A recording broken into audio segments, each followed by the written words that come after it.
Good day, everybody. This is Yin Yang in California with Morsels of a Thought number 1684. 1684. So, on, on the road to wealth, completely on the road to wealth.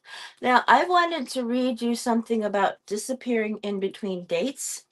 And I also wanted to read you something about how the marriage is over if he cheats even once. Let's see where that is. Let's see where that is. Oh, there. Rule number 40, 162. And I wish I had done this sooner. I had that part yesterday, but this part today. Realize that your marriage is over if he cheats even once. It would be nice to believe that a person can have only one drink, one cigarette, one cookie, and one extramarital affair. However, we believe that once a cheater, always a cheater. We're not telling you that you must divorce your husband for one sexual infidelity. We're just saying that even if you decide to stay married to him, your marriage is really over. Even if he never cheats again, how will you know? How can you trust him? That's the problem. You can't. What do we mean by cheating? We mean the sex act specifically. If your husband is involved while married to you, he is cheating. If he's with her, then he's not thinking about you. It is definitely an either or situation. So it's the how. How can you trust him again? That's the important part. How? I mean, if you guys were all in a prison cell together, then you know he's not cheating on you. But people don't live like that mostly. So, anyway. We are not talking about lap dancing and all the other wild stuff that goes on at bachelor parties, massage parlors, flirtatious email in romance chat rooms, singles bars, or business lunches with pretty secretaries. All of the above are not great and should raise a big red flag about the state of your marriage. Why is he chatting with other women instead of talking to you? But they are not grounds for divorce. Yet. But don't be naive.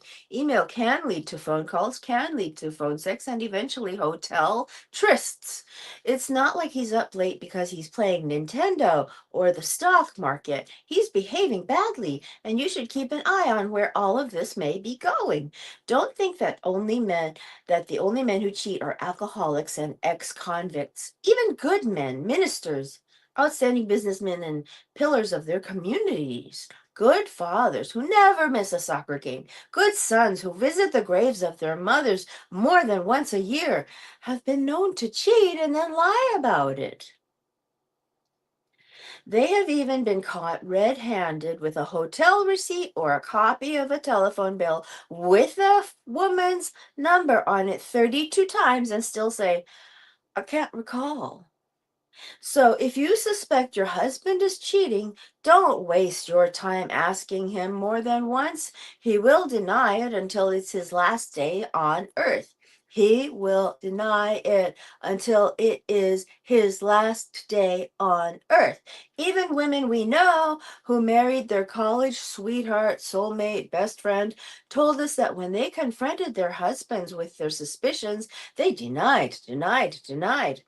Don't lower yourself by asking him predictable questions like, how could you do this to me? Don't beg him to tell you the whole truth. He won't. Either buy a book on cheating, hire a private investigator, or get a copy of his outgoing cell phone bills, credit card statements, and or check his email and see for yourself. Once you are convinced your husband has really cheated, not just flirted, you must decide whether to stay with him or not. It has become popular in recent years to, quote, stand by your man, end quote, to believe that husbands who stray are sex addicts who can be rehabilitated with 12-step programs and intensive therapy. It's become trendy to, quote, work things out, end quote, and considered rash to, quote, throw the bum out, end quote. We're not so sure about that. Call us rash or old fashioned, but we believe that your marriage is over if he sexually cheats even once, and that even if you choose to stay with your husband, you will still suffer a great deal of pain and your needs may still not get met. I'm gonna insert a line about how in the 1980s it became known that sometimes the infidelity led to a disease called AIDS, which at that time was deadly, and some women died because their husbands had cheated with a person who had had AIDS. So that had a big effect on the current at the time, the social current at the time, but I'm just going to say that once. Okay, so back to the authors. They don't mention it. This will be particularly true. Your needs will not be met. This will be particularly true if you married for all the right reasons, such as love, friendship, and fidelity. Okay, so this is Morsels of a Thought of Wisdom number 1684 days in a row. And I am reading from Ellen Fine. Fine woman she is too. Ellen Fine and Sherry Schneider.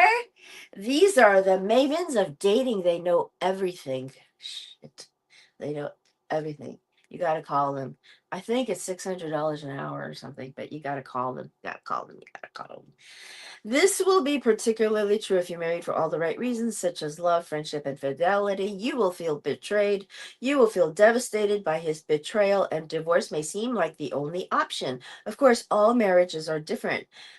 If you believe that, quote, all men cheat anyway, end quote, and are able to look the other way, or you want to stay married for appearance's sake, for convenience's sake, for his parents or yours, for financial or political reasons, for the children, for the neighborhood, for his career or your career, or for the country club, you can try to do so, but realize that the marriage will be a sham and it will never be the same. You will not be the same.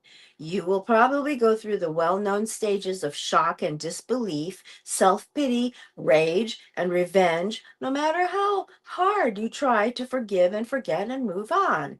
You may wonder every time he comes home late if he's with someone else. You never thought this way before. You hardly recognize yourself.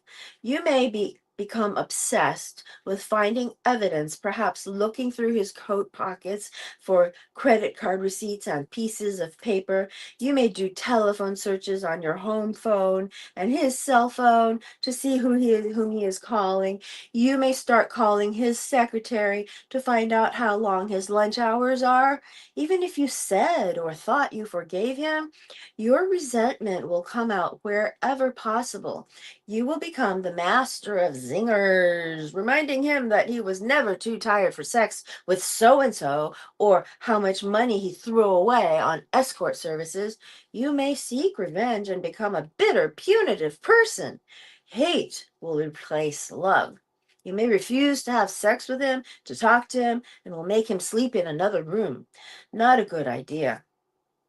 You may hate yourself and blame yourself and obsess about all the things you did wrong that made him want to cheat. All your waking moments are maybe filled with, quote, if only I hadn't, end quote. You probably won't sleep well at night and your daytime will be hell too. Basically, you will be a wreck. Yes, time will heal the hurt. Yes, time will heal the hurt, but it will never erase the wound. We are not insisting that you end the marriage. That's up to you.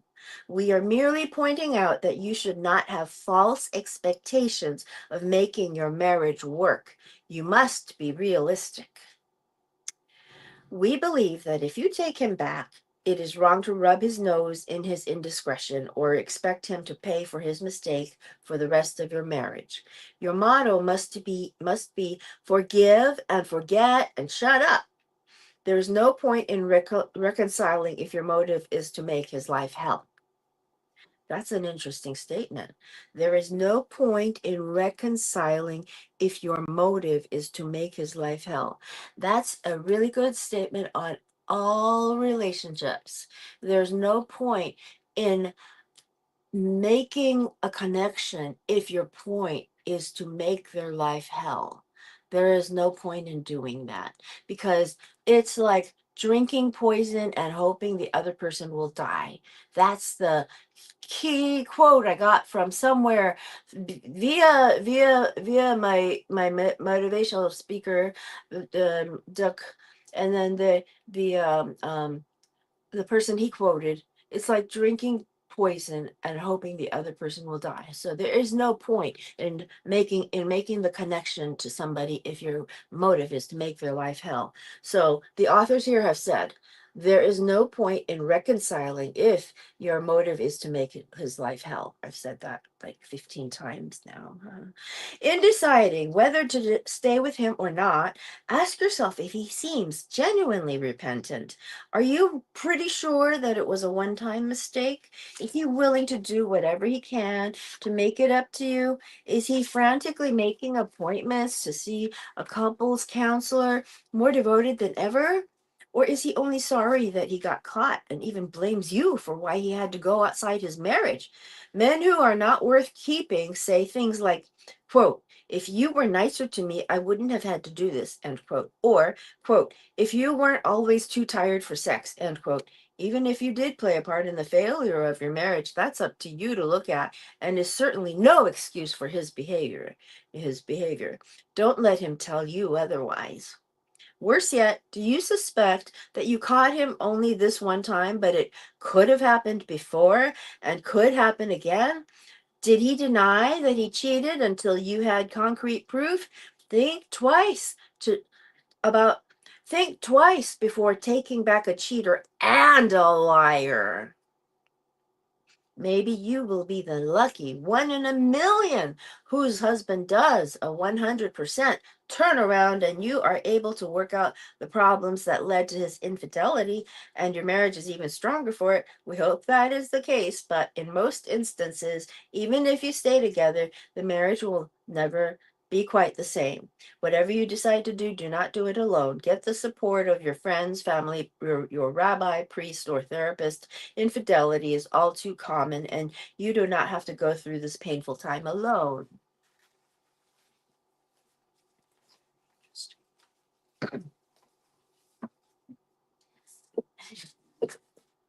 Ooh, sorry. God, sorry. Ah, hey, hey, hey. Ah! Okay, we'll put up another book. There we go.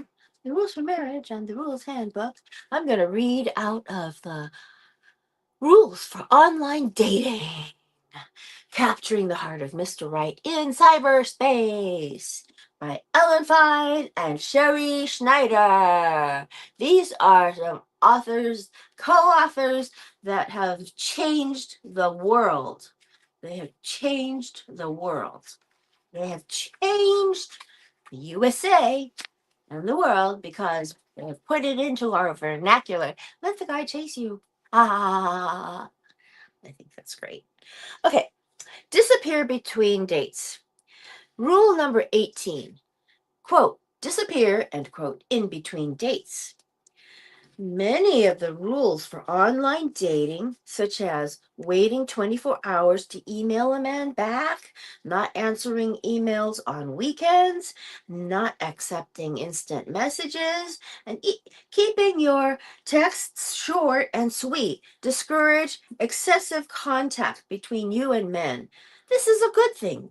We want you to kind of disappear in between dates as much as you can so that the man you are dating almost wonders if he is even dating you.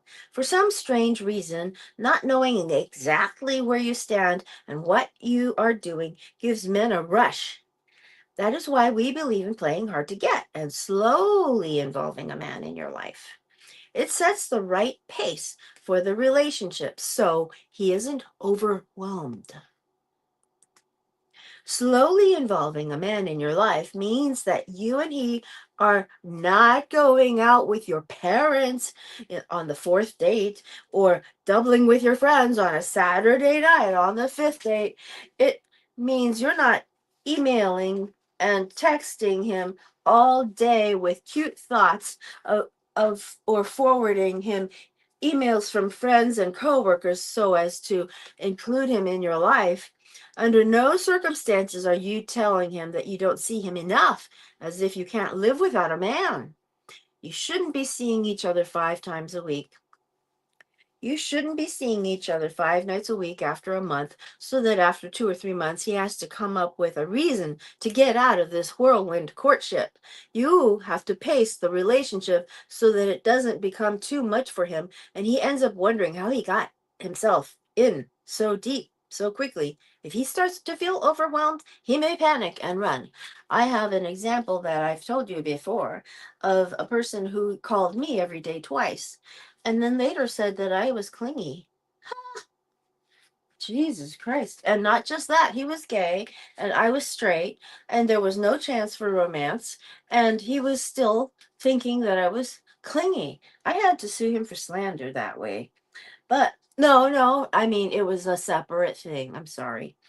Anyway, we are reading the Rules for Online Dating: Capturing the Heart of Mr. Right in Cyberspace by Ellen Fine and Sherry Schneider. Disappear in between dates. Rule number 18. Morsels of a thought of wisdom are meant to give you wisdom, which is knowing the right thing to do for yourself, knowing the pitfalls to avoid, and wisdom leads to action, which is virtue. So when you do the right things, you're committing acts of virtue and you're changing the world. Seriously, you're changing the whole aura energy level. If you don't believe in that, just at least think of virtue as a good thing. Okay? All right. Most women, non rules girls, do not disappear in between dates.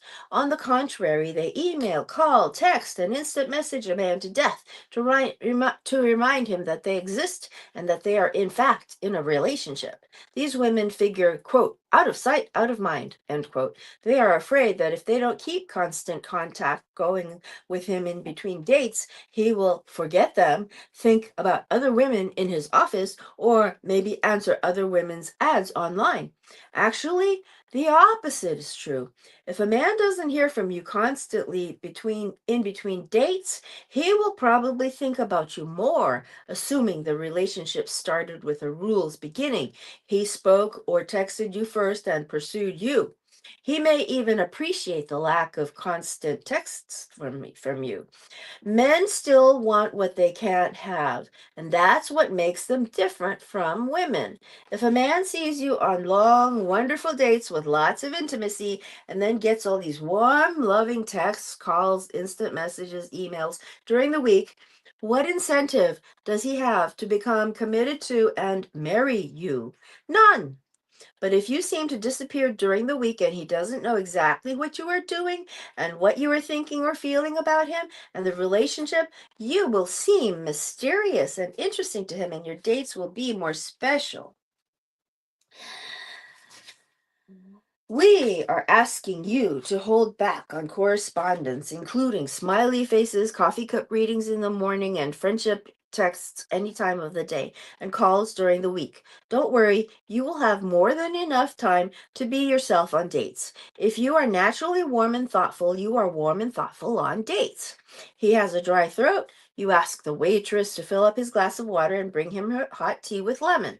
If you are naturally upbeat and complimentary, you tell him a joke or gush about his new tie on the date, but you end the dates first and kind of disappear in between until he asks to see you again.